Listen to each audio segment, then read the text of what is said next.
In the top stories, the opposition to bring a third no-confidence motion against the Freundel Stuart administration. The FSC says it has no major concern about the Panama Papers.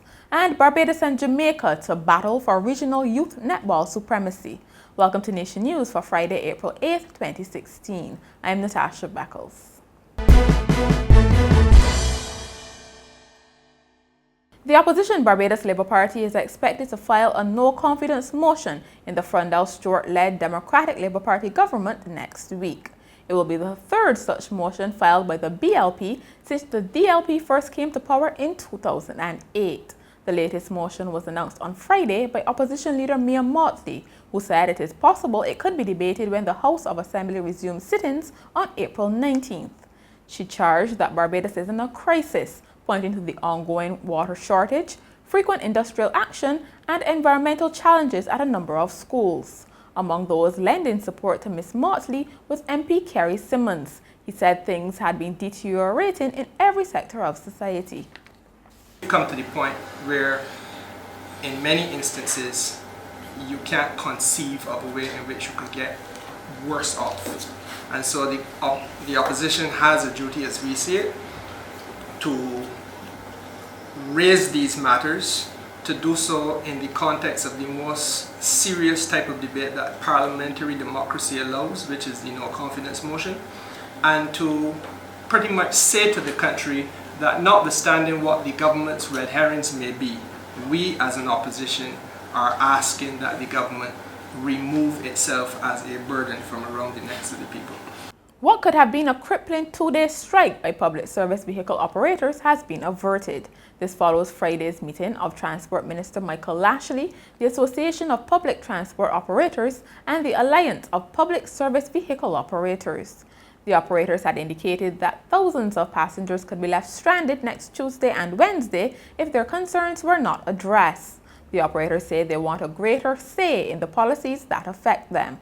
One of the grievances was that PSVs were not allowed to travel onto Baxter's Road but had to use the less profitable Fontabelle, and Mr. Lashley said this would be looked into.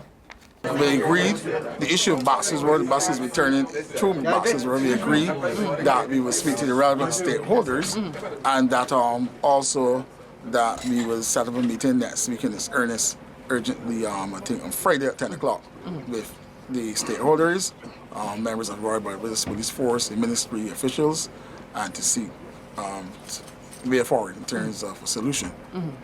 And secondly, they agree that they too have to play their part, that they too will be coming down also on the operators and putting standards in place and engaging in activities, particularly outreach programs and public education programs, and also educating their workers and training their workers so that they can meet standards of good behavior.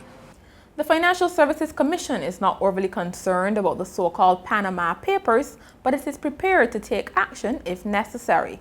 This is the word from CEO Randy Graham in response to reports that 34 unidentified Barbados-based companies have been listed in the leaked documents. More than 11.5 million documents have been leaked from the files of law firm Mossack Fonseca in connection with possible tax evasion. A number of high-profile individuals have been implicated, including the Prime Minister of Iceland, who was forced to resign.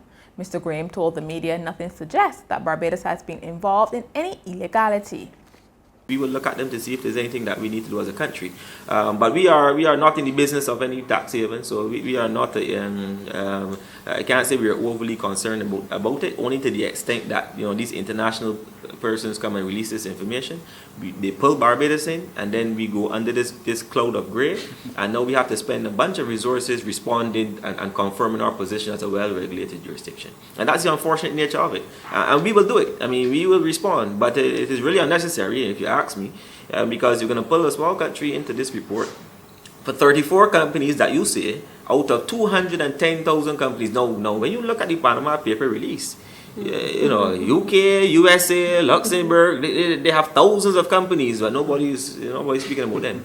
But they say Barbados is touched. So right now, as to whether Barbados is touched, I understand that we have 34 companies, I don't know that there's any issue, or at this point we're just looking for data, but even if we are touched, it's not in any material way.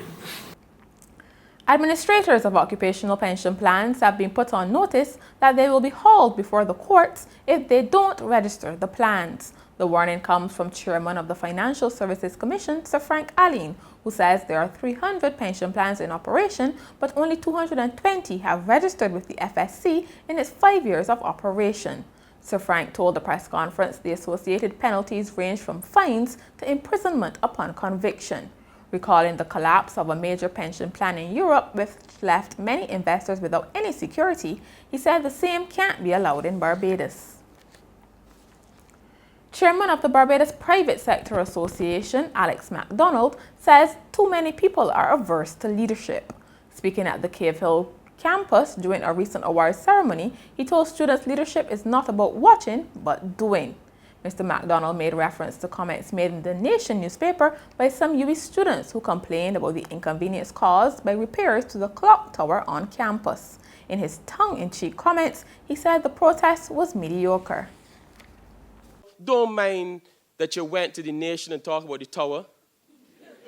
Y'all should have had placards and horses and police out here.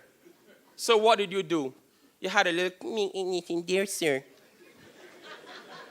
The tower is down and it's inconvenient. Signed, X. How mediocre a protest could that ever be? And you hope to lead.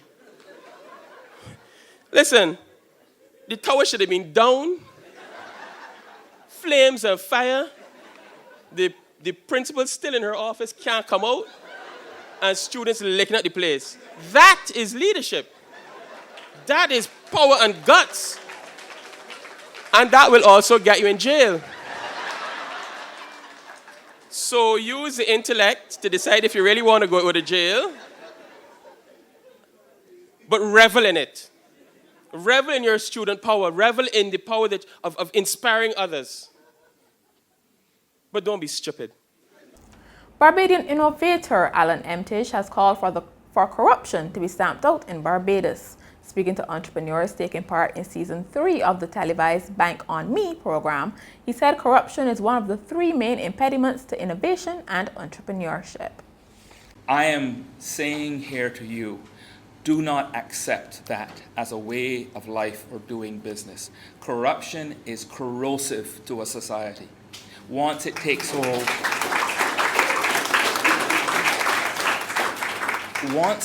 hold, it is almost impossible to get rid of it because it infects not only your relationship with the government and companies, it affects your relationship with one another, right? Lying becomes fraud, and lying and lack of merit becomes part of the culture, right? Do not accept it, do not participate in it. Speak out when you see it. In sport, Barbados will take on Jamaica tonight in a match which will decide whether they retain the Caribbean Netball Association Jean-Pierre Under-16 title. On Thursday night, the Junior Gems cruised to their 6th consecutive victory in the tournament, beating St. Lucia 35-13 at the Netball Stadium. That victory came hours after defeating Antigua and Barbuda 43-16 in the morning session. Game time tonight is 7 p.m. And finally, if you've ever felt like calling up a complete stranger, here's your chance. The Swedish Tourist Association has set up a hotline that lets callers worldwide get connected to a random Swede. The aim is to spark curiosity about Swedish culture, nature, and mindset.